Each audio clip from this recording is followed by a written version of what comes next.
And literally, it started with a conversation about trees that are sculpted by wind. And I started thinking about not just trees, but all of the wonderful, intriguing forms in nature. Let me ask you about some of the images that you have in the book, and they're just really cool. But let's start with the images that you have. Some of the images you have of fungi, Mhm.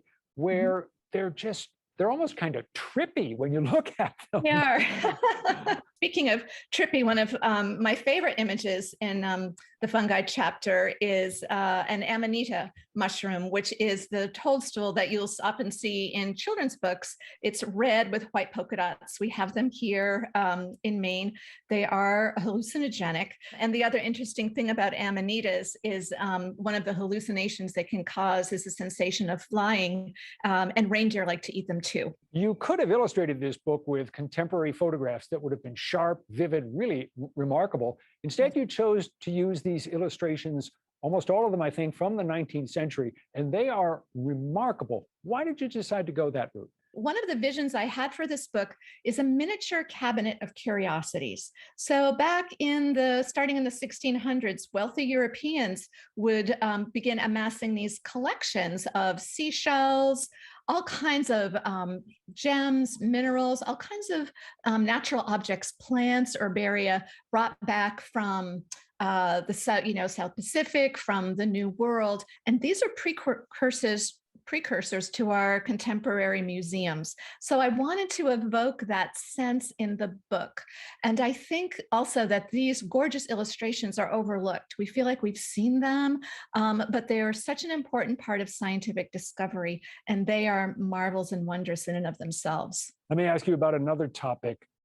The orchids in the book, again, just make us look at something that's fairly familiar in a new way. And that's, I assume, part of what you wanted to do is to get people to look at familiar objects in nature in a way they never have before. Absolutely. That is my main intention of the book. And that illustration is by Ernst Haeckel, the orchid illustration. And you can see his details and all of the colors. When you started writing this book, and even when readers start leafing through the book, it must change the way you look at the world.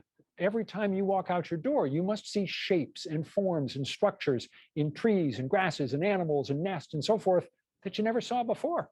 Absolutely. And it's quite comical because when I am a naturalist and a science writer, so I have a hard time. I go for walks every day, but they're often not aerobic because it's just my habit to look at the world around me. Here we are in the middle, not even the middle, really early winter in Maine, and it's so drab out. But if you really take a close look at some of the trees, you can see all of these lovely little structures. The buds are already forming, and that just makes me feel better. It gives me a broader view of the day and of the world around us. Let me ask you about one of my favorite parts of the book. It was the images and the writing about the Vogelkop bowerbird, which I confess I had not heard of, and the yard that the bird constructs, this extraordinary, elaborate arrangement. And what is the intent of it? Yes, bowerbirds are some of nature's most incredible architects. So, what male bowerbirds do is various species build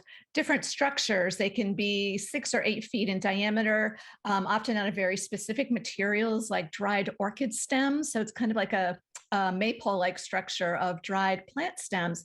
And then they go even further. They decorate their front yard with berries, insects, leaves, flowers, bones. This is all to attract the ladies. So they're kind of like gardeners or landscape designers also. The book is, to some extent, a plea. You want people to awaken their sense of wonder. You want them to notice things in nature that they haven't before. I feel like when I open the newspaper many days, it's like, welcome to the daily apocalypse. And not to diminish or be a Pollyanna, but I think for me personally, part of what sustains me in these times is to remember a larger reality of the world around us.